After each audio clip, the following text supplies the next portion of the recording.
Iran ऐं Iraq जूं मुक़दस ज़ियारतूं सादात होम टीवीअ सां गॾु। बिस्मिल्लाहिर्रहमानिर्रहीम। अल्लाहुम्मा सल्लि अला मुहम्मद व आले मुहम्मद व आजिल फरजहुम।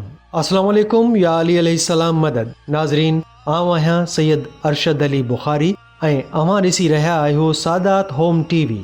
नाज़रीन, टें पार्ट में अव्हां सराय ज़ाहिर इमाम रज़ा अलैहिस्सलाम ज़ाहिदान खां मशहद मुक़दस ताईं जो ख़ूबसूरत सफ़र ऐं इमाम ज़ादगान हज़रत यासिर हज़रत नासिर अलैहिस्सलाम जी मुकमिल डॉक्यूमेंट्री ॾिठी हूंदी। इन उमेद सां त अव्हां जी मालूमात में ज़रूरु इज़ाफ़ो थियो हूंदो। जेकॾहिं अव्हां टियों पार्ट न ॾिठो आहे त अव्हां यूट्यूब ते सादात होम टीवी सर्च करे ॾिसी सघो था।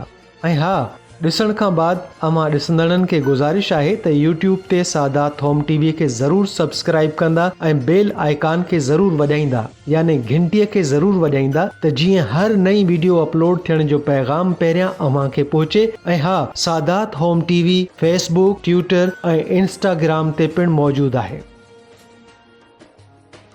अबुल हसन अली बिन मूसा रज़ा, जेको हज़रत इमाम अली रज़ा अलैहिस्सलाम जे नाले सां पिणु मशहूरु आहे, शीयनि जो 8हों इमाम आहे। 20 साल इमामत जे उहिदे ते फ़ाइज़ रहिया। संदसि इमामत अब्बासी हुकूमत जे 3 ख़लीफ़े हारून रशीद जी हुकूमत में 10 साल गुज़री। मुहम्मद अमीन जी हुकूमत में 5 साल ऐं मामून जी हुकूमत में 5 साल रहियो। खेसि रज़ा जो लक़ब हुन खे ख़ुदा तरफ़ां ॾिनो वियो। अहिड़ी तरह अव्हां खे आलम आल मुहम्मद बि चयो वञे थो। मामून अब्बासीअ खेसि ज़बरदस्ती मदीने मां ख़ुरासान आंदो ऐं संदसि विलायत क़बूल करण ते मजबूर कयो। हज़रत इमाम अली रज़ा अलैहिस्सलाम मदीने खां ख़ुरासान जे रस्ते ते नीशापुर जे मुक़ाम ते हिकु हदीस बयानु कई, जेका हदीस सिलसिलत ज़हब जे नाले सां मशहूरु आहे। मामून पंहिंजे ख़ासि मक़सदनि लाइ मुख़्तलिफ़ मज़हबनि जे आलमनि सां बहस मुबाहिसो कयो, जंहिं जे नतीजे में उन्हनि सभिनी आलमनि संदन फ़ज़ीलत खे तस्लीम कयो। 55 सालनि जी उमिरि में मामून ज़हर ॾियारे हज़रत इमाम अली रज़ा अलैहिस्सलाम खे शहीद करायो। उन खां पोइ शिया ऐं सुन्नी मुसलमान संदसि मज़ार ते फ़ातिहा पढ़ण लाइ अचण लॻा ऐं आहिस्ते आहिस्ते हिन माॻ जो नालो मशहद इमाम मूसा अली रज़ा अलैहिस्सलाम पइजी वियो ऐं उन जे ई नाले सां मशहूरु थी वियो। ऐं परे परे खां ज़ाइरीन हिन मुक़दस मक़ाम ते पंहिंजी अक़ीदत जी तज़ीम लाइ ईंदा रहिया। ज़ाइरीन ऐं ज़रूरतमंदनि जूं दुआऊं क़बूल थियण लॻियूं। 993 ईस्वीअ में ग़ज़नवी बादशाह सबक़त गेन जे हुकुम ते हज़रत इमाम अली रज़ा अलैहिस्सलाम जी मज़ार खे ड्राहे पट कयो वियो, पर साॻिए ई सबक़त गेन जे पुट महमूद ग़ज़नवीअ जे हुकुम ते हज़रत इमाम अली रज़ा अलैहिस्सलाम जी मज़ार खे ॿीहर तामीर करायो वियो। वक़्तु गुज़रण सां गॾु हज़रत इमाम अली रज़ा अलैहिस्सलाम जी मज़ार जे चौधारी ॿियूं बि केतिरियूं ई इमारतूं ऐं बाज़ारूं ठही वयूं।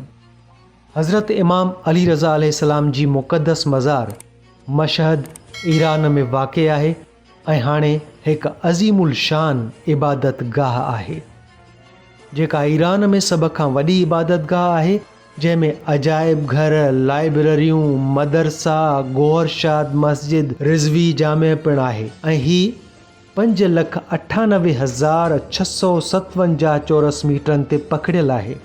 हज़रत इमाम अली रज़ा अलैहिस्सलाम जे रोज़े ते हर साल 30 मिलियन खां वधीक माण्हू ज़ियारत करणु अचनि था। मज़हबी अहमियत जे हवाले सां शिया जे इमामनि ऐं पैगम्बर इस्लाम मुहम्मद सल्लल्लाहु अलैहि वसल्लम खां केतिरियूं ई हदीसूं नक़ुल कयूं वयूं आहिनि, जेकी ज़ियारत जी अहमियत खे उजागर कनि थियूं। पैगम्बर इस्लाम हज़रत मुहम्मद मुस्तफ़ा सल्लल्लाहु अलैहि वसल्लम जी हिकु हदीस आहे त मुंहिंजो पंहिंजो गोश्त ऐं रतु ख़ुरासान जी सरज़मीन में दफ़न कयो वेंदो। अल्लाह ताला जल जलालहू उन जी दरगाह ते हाज़िरी ॾींदड़ हर ग़मगीन जा ॾुख ज़रूरु दूरि कंदो। जेको बि संदसि मज़ार जी ज़ियारत कंदो, अल्लाह ज़रूरु उन जा गुनाह माफ़ कंदो। शुरूआती सालनि में दारुल अमारा यानी शाही रिहाइश हमीद बिन कहतबुल ताई जो बाग़ सन आबाद जे ॻोठ में हिकु क़िलो हो। ही मज़हब इस्लाम खां अॻु वारे दौर जो आहे।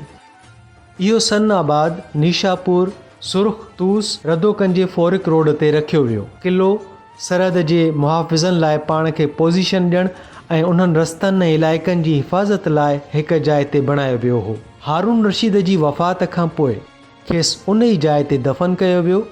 इन तारीख़ी वाक़े जे करे दारुल अमारा खे हारूनिया जी मज़ार जे नाले सां सुञातो वेंदो हो।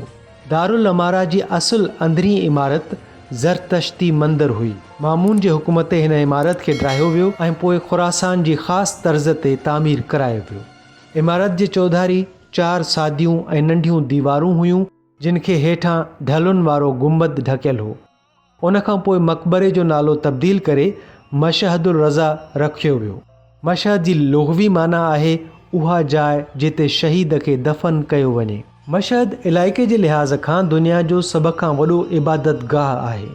इन खां अलावा कम्पलेक्स में गोहरशाद मस्जिद, हिकु म्यूज़ियम, हिकु लाइब्रेरी, 4 मदरसा, हिकु क़ब्रिस्तान, Rizvi university of Islamic sciences, ज़ाइरीन लाइ हिकु डाइनिंग हॉल, हिकु वसी निमाज़ हॉल ऐं ॿियूं इमारतूं पिणु शामिल आहिनि। कम्पलेक्स ईरान में हिकु सयाहती मर्कज़ आहे ऐं शिया ईरान जी दिलि जे तौर ते बयानु कयो वियो आहे। हर साल 27 मिलियन ईरानी ऐं 9 मिलियन खां वधीक ग़ैर मुल्की सयाह हज़रत इमाम अली रज़ा अलैहिस्सलाम जी ज़री मुबारक जी ज़ियारत कंदा आहिनि। मज़ार पाण 2,67,079 चौरस मीटर 28,74,010 चौरस फुट जी एराज़ीअ ते पखिड़ियल आहे, जॾहिं त उन जे चौधारी 7 सहन 3,31,578 चौरस मीटर 35,69,080 चौरस फुट जी एराज़ीअ ते पखिड़ियल आहे। उन ते 8 मीनार आहिनि जिन जी ऊचाई 41 मीटर आहे, याने 135 फुट। सहन बग़ैर छत जे खुलियल आसमान हेठां वारी जॻह खे चयो वेंदो आहे। अॻे 7 सहन हुआ, हाणे अटकल 9 सहन आहिनि। निमाज़ या निमाज़ जे वक़्तु इन्हनि सहननि जा अक्सर हिसा कालीननि सां ढकियल हूंदा आहिनि त जीअं ज़ाइरीन खे निमाज़ पढ़ण लाइ आरामदा जाइ मिली सघे। मुख्य हाल जे अंदरि मज़ार वाक़िअ आहे। इहो तमामु घणो भरियल हूंदो आहे। ईरानी माण्हू घरनि जे मेंबरनि सां गॾु इन्हनि सहननि में वेहंदा आहिनि, दुआ घुरंदा आहिनि ऐं रूहानी लम्हात गुज़ारींदा आहिनि। उमेद करियूं पिया त हीअ असांजी कोशिशि तव्हांखे ज़रूरु पसंदि आई हूंदी। अगरि पसंदि आई आहे त हिन वीडियो खे पंहिंजे दोस्तनि, मिटनि माइटनि ऐं ग्रुपनि में ज़रूरु शेयर कंदा त जीअं हू बि हिननि ज़ियारतुनि जे सफ़र खां मुस्तफ़ीद थी पंहिंजे इल्म में इज़ाफ़ो करे सघनि। पंहिंजी क़ीमती राय खां ज़रूरु आगाह कंदा।